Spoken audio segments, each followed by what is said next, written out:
हरे कृष्णा प्रिय भक्तों, आज हम श्रीमद् भगवद गीता के दूसरे अध्याय के 50वें श्लोक का पाठ करने वाले हैं। आइए आज का पाठ प्रारंभ करते हैं भगवान का ध्यान करते हुए।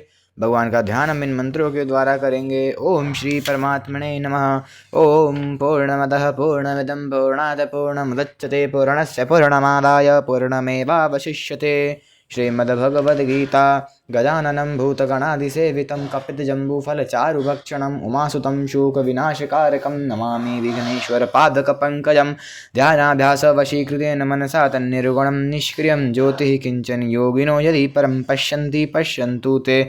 अस्माकं तु तदेव लोचन चमत्काराय भूयाच्चिरं कलिन्दीपुलिनोदरे किमपि यन्निल्लं महो धावति यावन्निरञ्जनमयं पुरुषं जरन्तं संचिन्तयामि निखिले जगति सुरन्तं तावद्बलात् सुरतिहन्त हृदन्तरे मे गोपश्च कोऽपि शिशुरञ्जपुञ्जमञ्जुः न विद्यां येषां शरणमपि शरणश्च गुणाः परित्यक्ता लोकैरपि वृजन्युक्ताः श्रुतिजडाः शरण्यं यं ते अपि प्रसिद्धगुणमाश्रित्य सुजना विमुक्तास्तं वन्दे यदुपतिमहं कृष्णमलजं यस्य श्रीकरुणाणवस्य करुणालेशेन बालो ध्रुवः स्वेष्टं प्राप्य समारधाम समुगाद्रङ्कोऽप्यविन्दच्छ्रियम् याता मुक्तिमजामिलाधिपतिताः शैलोऽपि पूज्यभवत् तं श्रीमाधवमाश्रित्यष्टदमहं नित्यं शरण्यं भजे। वसुदेवसुतं देवं कंसचारुणमर्दनं देवकी परमानन्दं कृष्णं वन्दे जगद्गुरुं। नारायणं नमस्कृत्य नरं चैव नरोत्तमं देवीं सरस्वतीं व्यासं ततो जयमुदीरयेत्। हरे कृष्ण कृष्ण कृष्ण हरे हरे, हरे राम राम राम हरे हरे। पूर्व श्लोक में जिस बुद्धि के आश्रय की बात बताई, अब आगे के श्लोक में उसी बुद्धि के आश्रय का फल बताते हैं। आज का श्लोक, बुद्धि युक्तो जहातीह उभे सुदुष्कृते तस्माद्धोगाय युज्यस्व योगः कर्मसु कौशलम्।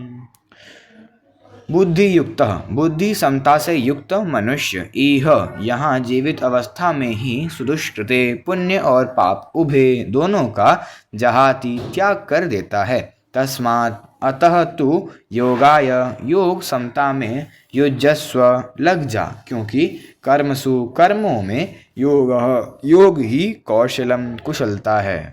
इस श्लोक की व्याख्या, बुद्धि युक्तो जहातीह उभे सुदुष्कृते।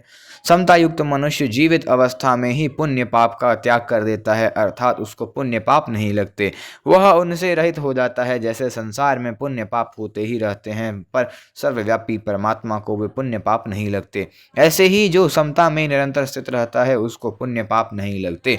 समता एक ऐसी विद्या है जिसमें मनुष्य संसार में रहता हुआ ही संसार से सर्वथा निर्लिप्त रह सकता है। जैसे कमल का पत्ता जल से ही उत्पन्न होता है और जल में ही रहता है, पर वह जल से लिप्त नहीं होता, ऐसे ही समता युक्त पुरुष संसार में रहते हुए भी संसार से निर्लिप्त रहता है। पुण्य पाप उसका स्पर्श नहीं करते, अर्थात वह पुण्य पाप से असंग हो जाता है। वास्तव में वह स्वयं पुण्य पाप से रहित है ही। केवल असत पदार्थों को शरीर आदि के साथ संबंध जोड़ने से ही पुण्य पाप लगते हैं। अगर यह असत पदार्थों के साथ संबंध न जोड़े तो यह आकाश की तरह निर्लिप्त रहेगा, इसको पुण्य पाप नहीं लगेंगे। तस्माद् धोगाय युज्यस्व, इसलिए तुम योग में लग जाओ, अर्थात निरंतर समता में स्थित रहो। वास्तव में समता तुम्हारा स्वरूप है, अतः तुम नित्य निरंतर समता में ही स्थित रहते हो। केवल राग द्वेष के कारण तुम्हारे को उस समता का अनुभव नहीं हो रहा है। अगर तुम हरदम समता में स्थित न रहते तो सुख और दुख का ज्ञान तुम्हें कैसे होता, क्योंकि ये दोनों ही अलग अलग हैं। जब इन दोनों का तुम्हें ज्ञान होता है तो तुम इनके आने जाने में सदा सम रूप से रहते हो। इस समता का तुम अनुभव करो। योगः कर्मसु कौशलम, कर्मों में योग ही कुशलता है, अर्थात कर्मों की सिद्धि असिद्धि में और उन कर्मों के बल फल की प्राप्ति अप्राप्ति में सम रहना ही कर्मों में कुशलता है। उत्पत्ति विनाशशील कर्मों में योग के सिवाय दूसरी कोई महत्व की चीज नहीं है। इन पदों में भगवान ने योग की परिभाषा नहीं बताई है, प्रत्युत योग की महिमा बताई है। अगर इन पदों का अर्थ योग कर्मों में कुशलता ही योग है ऐसा किया किया जाए तो क्या आपत्ति है। अगर ऐसा अर्थ किया जाएगा तो जो बड़ी कुशलता से सावधानी पूर्वक चोरी करता है उसका वह चोरी रूप कर्म भी योग हो जाएगा। अतः ऐसा अर्थ करना अनुचित है, क्योंकि कोई कह सकता है कि हम तो विहित कर्मों को ही कुशलता पूर्वक करने का नाम योग मानते हैं, परंतु ऐसा मानने से मनुष्य कुशलता पूर्वक सांगोपांग किए गए कर्मों के फल में बंध जाएगा, जिससे उसकी स्थिति समता में नहीं रहेगी। अतः यहाँ कर्मों में योग ही कुशलता है, ऐसा अर्थ लेना ही उचित है। कारण कि कर्मों को करते हुए भी जिसके अंतःकरण में समता रहती है वह कर्म और उनके फल में बंधेगा नहीं। इसलिए उत्पत्ति विनाशशील कर्मों को करते हुए सम रहना ही कुशलता है, बुद्धिमानी है। दूसरी बात, पीछे के 2 श्लोकों में तथा इस श्लोक के पूर्वार्ध में भी योग का ही प्रसंग है, कुशलता का प्रसंग ही नहीं है। इसलिए भी कर्मों में योग ही कुशलता है, यह अर्थ लेना प्रसंग के अनुसार युक्ति युक्त है। इस श्लोक का परिशिष्ट भाव। इस श्लोक में आए योगः कर्मसु कौशलम पदों पर विचार करें तो इनके 2 अर्थ लिए जा सकते हैं। पहला, कर्मसु कौशलम योगः अर्थात कर्मों में कुशलता ही योग है, और दूसरा, कर्मसु योगः कौशलम अर्थात कर्मों में योग ही कुशलता है। अगर पहला अर्थ लिया जाए कि कर्मों में कुशलता ही योग है तो बड़ी कुशलता से सावधानी से चोरी ठगी आदि कर्म करता है उसका कर्म योग हो जाएगा, परंतु ऐसा मानना उचित नहीं है और यहाँ निषिद्ध कर्मों का प्रसंग भी नहीं है। अगर यहाँ शुभ कर्मों को ही कुशलता पूर्वक करने का नाम योग माने तो मनुष्य कुशलता पूर्वक सांगोपांग किए हुए शुभ कर्मों के फल से बंध जाएगा। फले सक्तो निबद्धते, अतः उसकी स्थिति समता में नहीं रहेगी और उसके दुखों का नाश नहीं होगा। शास्त्र में आया है कर्मणा बध्यते जंतु, अर्थात कर्मों से मनुष्य बंध जाता है। अतः जो कर्म स्वभाव से ही मनुष्य को बांधने वाले हैं वे ही मुक्ति देने वाले हो जाएं। यही वास्तव में कर्मों में कुशलता है। मुक्ति योग समता से होती है, कर्मों में कुशलता से नहीं। योग का आदि और अंत नहीं होता, परंतु कर्म कितने ही बढ़िया हो उनका आरंभ तथा अंत होता है और उनके फल का भी संयोग तथा वियोग होता है। जिसका आरंभ और अंत संयोग तथा वियोग होता है उसके द्वारा मुक्ति प्राप्ति कैसे होगी? नाशवान के द्वारा अविनाशी की प्राप्ति कैसे होगी? समता तो परमात्मा का स्वरूप है, निर्दोषम ही समम ब्रह्म। अतः महत्व योग का है, कर्मों का नहीं। अगर पहला अर्थ ही ठीक माना जाए तो भी कुशलता के अंतर्गत समता निष्काम भाव को ही लेना पड़ेगा। अगर कर्मों में कुशलता ही योग है तो कुशलता क्या है? इसके उत्तर में यह कहना ही पड़ेगा कि योग ही कुशलता है। ऐसी स्थिति में कर्मों में योग ही कुशलता है, ऐसा सीधा अर्थ क्यों न ले लिया जाए?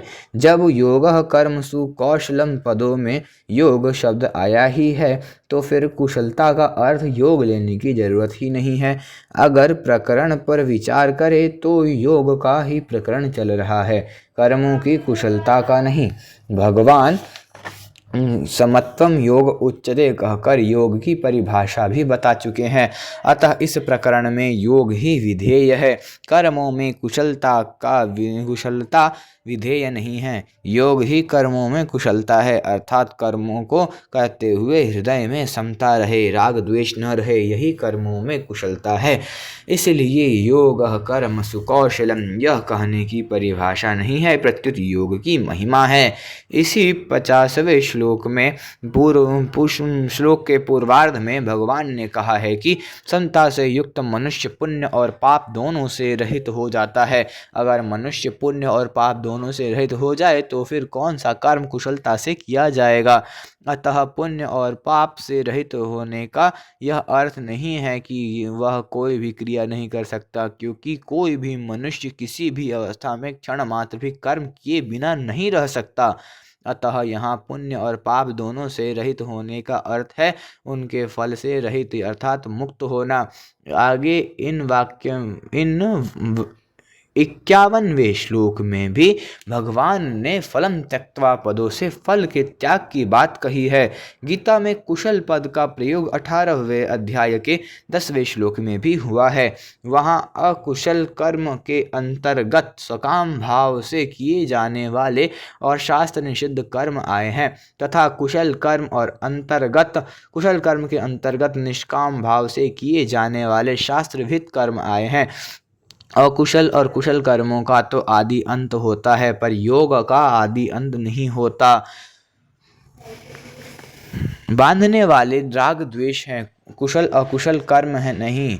अतः राग पूर्वक किए गए कर्म कितने ही श्रेष्ठ क्यों न हो, वे बांधने वाले हैं ही, क्योंकि उन कर्मों से ब्रह्मलोक की प्राप्ति भी हो जाए तो भी वहां से लौटकर पीछे आना पड़ता है।